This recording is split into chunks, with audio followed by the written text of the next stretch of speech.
Hey guys, Argent here with the character profile of Lucious Malfoy, the Talleyrand, if you will, of the Harry Potter verse. Who's Talleyrand, you ask? Talleyrand was a French diplomat who served the ancient regime, the revolutionary France, Napoleon, Charles X, and Louis Philippe. So he served like five different regimes and was notable for betraying each one in succession. Needless to say, his name has become synonymous with betrayal, cunningness, and social climbing. And that's what Lucius Malfoy is. He's kind of, to a large extent, an old aristocrat.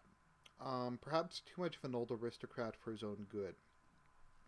Um, Above all else, the old aristocracy was extremely pragmatic. Um, they were very often willing to compromise their values, their honor, or other things in pursuit of what was best for them and what was the best at making things work. Ultimately, I think that while Lucius Malfoy is kind of held up as being a reactionary and kind of the wizarding world's far right, I think he, generally speaking, was never really a believer in it. He just saw it as a way to better his own position and that of his family. I find it interesting that among the Death Eaters and the other wizarding reactionaries, we really don't have anyone who believes in their cause. None of them are actually like traditionalists or ideologically right winged in a meaningful sense. They're all just kind of people who are evil and are right wing because they're evil.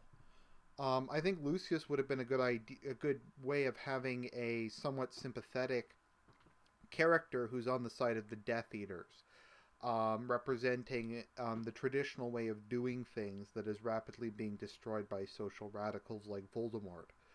However, because of the way the author wrote this, he's just kind of maybe a two-dimensional bad guy. He's a bad guy in kind of an and is certainly kind of an evil man, but he's not, I guess, an absolute psychopathic mass murderer.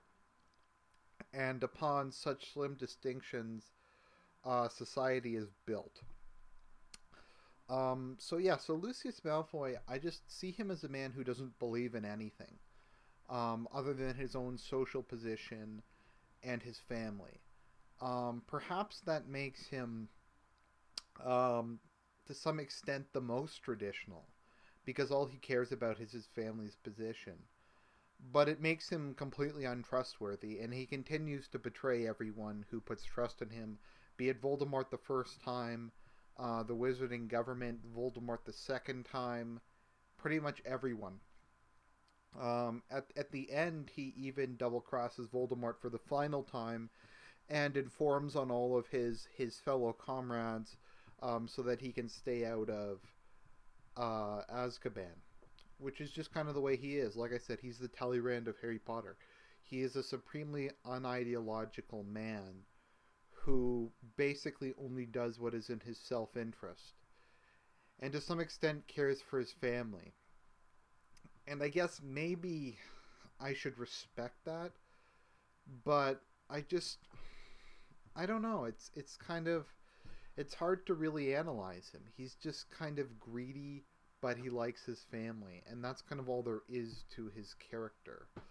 On the surface, he's smarter than some of Voldemort's guys, but Voldemort's coalition, so to speak, is a remarkably non ideological affair. Despite bearing some resemblance to fascism, traditionalism, things like Carlism, just reactionary movements in general, the movement seems really just unideological and it doesn't really seem to have many policy goals. It just seems to be this amalgamous mass of evil and ambition. And I guess to some extent this represents society's view of the right. They can't comprehend that someone would just hold those views for moral reasons or because they think it's better for society. They have to have a personal stake in it. Lucius Malfoy or any of these guys can't be in favor of the traditional social order just because they think it's a good thing or because they think it's good for society or good for people in general. They have to be in favor of it because of some conspiracy to gain power. And I talked about this on my video, The Left's Obsession with Conspiracy Theories, but I guess that's kind of what it is. They can't accept that Lucius Malfoy would just be an aristocrat who favors the old ways. He has to be some kind of like cynical Machiavellian genius who desires power at all costs. So I guess that's my thoughts on him. Sorry it's not too interesting. That was basically the only real points I wanted to make. This is Argent Templar signing out.